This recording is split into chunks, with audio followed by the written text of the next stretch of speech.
Mr. Seamus Onyacton, scribam an column tos na tanga sa National Hibernian Digest, agus tami kun Kianaka Alev. I'm going to read my column from this issue, Baltana go mehiv Qavilis Tri Jeg.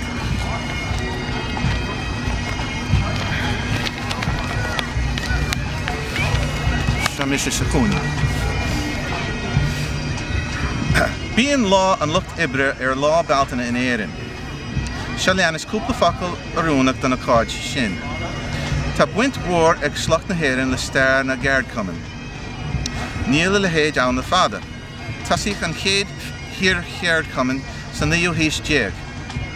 Cuireadh agríochtaí mar seo le chéile chun ceartan na nibrithe agus cúintí níos fearr a bhaint amach. Bhí na geardcumann ábalta idir-bheartaíocht cór-gála a dhéanamh san na nibrithe leis na fastóirí, chun pá níos fearr agus uaireantain níos uaireanta níos réasúnta áildómh agus mar sin de. I'm just reading the Irish. Ní raibh na fastóirí sásta chuirbí leis na heagraíochtaí seo dús agus tharla trídeanna ó fásacha uaireanta. Fuair éigean a bhíoch ann minic i leor dús. Tá scéal na Molly Maguires ólas a gibh agus cirébacha mar Haymarket to Chicago, Stalk Pullman agus Araya. Strachelt a bhí an le fada. Ní raibh na geardcumann dlathach ná inghlacha ag an am. Bhíoch an pápa in éideann fiú. Ach de réir a chéile fuair siad cad a bheith ann agus tá siad an a táchtach riamh ó hin a saoil Vericá agus an dahan. Din a táchtach in lúisteacht an lucht Ibra a bheith Terence Vincent Powderly. De bhuna na hÉireann a rugga i America. Bhí sé na cheanara ridirí an téir, ceann na geardcumann lua ba bhó is ba háchtaí. Cuireadh an milliún orthasan as crébacha Haymarket agus hit siad as a chéile ball. Bhí Powderly ina ifigach san AFL ina dhiaidh sin freisin.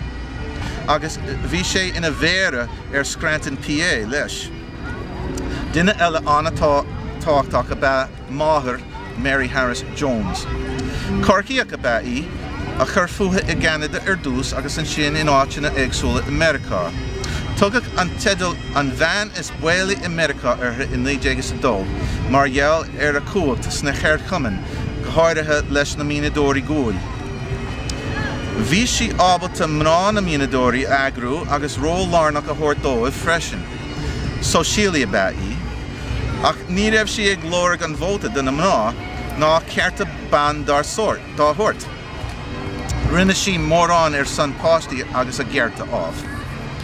Bhí buint ag an lúiseacht seo le leasúcháin eile sa sachaí, go háirithe den duine bocht. Agus bhí buint acha le glúiseachtaí palaitiúla idir bhá is olc freisin. Rinne na geardcumann rudí maithe agus gandát dachar uaireanta. Péiscéal thug siad go agus cuacht dómh siúd a bhíoh gan cuacht bí. Fadó agus fósa látá aniuán, ibríonn siad san na nibrithe agus san an gnághine. Tá an plé a churann siad chumas an na táchtach fad. An míon gála geardcumann i gcónaí, an míon an ceartacha a gcónaí, níl dar leamsa. Ach níl éon dát ach go raibh agus go bhfuil teancar mór acha héal an uile ghine. Go ndéana siad a má dóin. Fuair mé na death hamplaí thuas an sliabh Irish Society org agus gabham a bhuíochas leo. Tá mór an eolas fáil Wikipedia agus a raya faoi na daoine seo freisin. Agus sin